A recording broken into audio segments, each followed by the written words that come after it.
आऊज़ु बिल्लाहि मिनश्शैतानिर्रजीम बिस्मिल्लाहिर्रहमानिर्रहीम। मुअज़्ज़ज़ सामीन, हुसैनी सर्कल में मेरा आज का मौज़ू है सदका। सदका की अहमियत, सदका की किस्में और सदका करने के, सदका देने के फ़वाइद।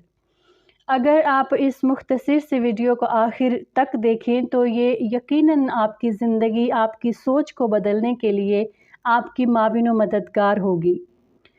मोहतरम सामीन, जब अल्लाह ताला ने ज़मीन को पैदा किया तो ज़मीन हिचकोले खा रही थी। फिर अल्लाह ने पहाड़ को पैदा किया और उसे हुक्म दिया कि वो ज़मीन थामे रखे। ज़मीन ठहर गई। तब फरिश्तों को पहाड़ों की मजबूती पर ताज्जुब हुआ और वो कहने लगे, ए अल्लाह, आपकी मखलूक में पहाड़ों से भी सख्त कोई चीज़ है? अल्लाह ने फरमाया, लोहा इससे भी सख्त है। पूछा, लोहे से सख्त भी कोई चीज़ है? अल्लाह ने फरमाया, आग। फरिश्तों ने फिर पूछा, कोई आग से भी ज़्यादा सख्त है? फरमाया, पानी। पूछा गया, पानी से भी ज़्यादा सख्त कोई चीज़ है? अल्लाह ने फरमाया, हवा पानी से भी ज़्यादा सख्त है। फिर पूछा गया, या अल्लाह, हवा से भी सख्त कोई चीज़ है? अल्लाह ने फरमाया, हाँ, वो आदमी जो इस तरह से सदका दे कि दाएं हाथ से दे तो बाएं हाथ को खबर तक न हो। क्या मजबूत कर देता है सदका इंसान को। अर्श का साया नसीब होने वाले 7 किस्म के अफराद में से एक वो भी है जो दाएं हाथ से सदका देता है तो बाएं हाथ को खबर नहीं होती।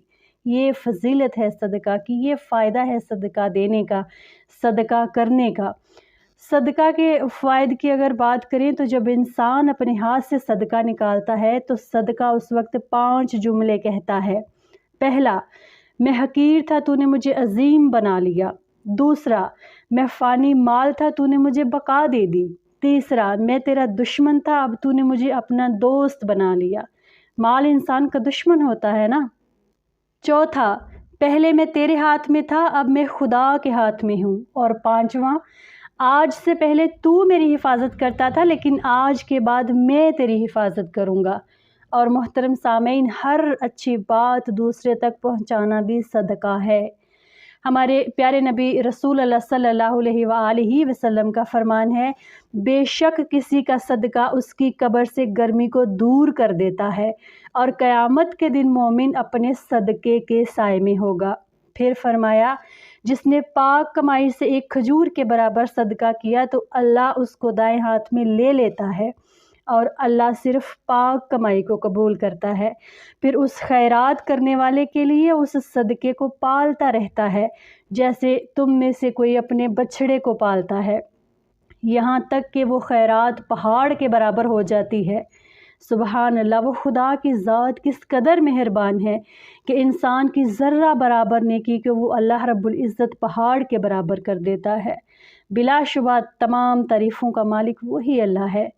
हज़रत अबू ज़र गफ़ारी कहते हैं कि रसूल अल्लाह सल्लल्लाहु अलैहि वसल्लम ने फ़रमाया कि हर मुसलमान के लिए हर दिन सदका करना ज़रूरी है।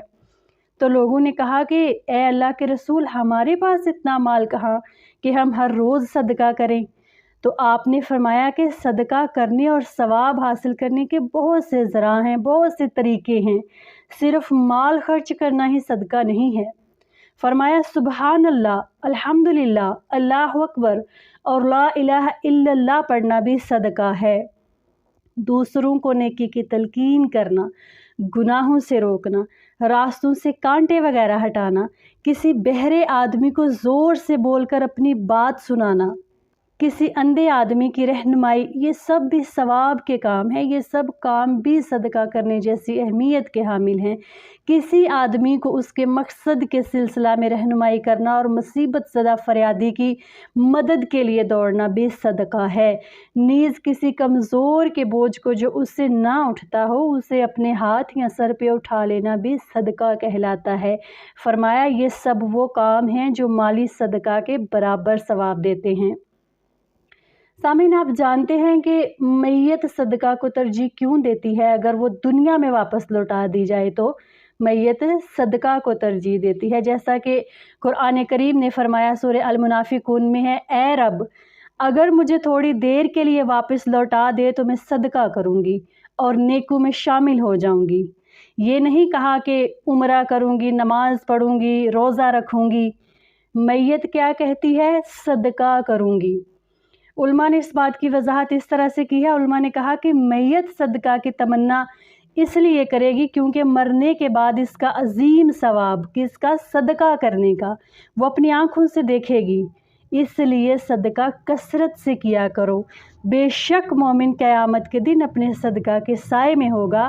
اور سامعین، آخر میں بس اتنا کہوں گی کہ جب تک قدرت، طاقت اور اختیار ہو، اللہ کی مخلوق پر احسان کرو، اللہ کی مخلوق کے لیے آسانیاں پیدا کرو، کیونکہ انسان کی قدرت، اختیار اور طاقت ہمیشہ باقی نہیں رہتے۔ والسلام۔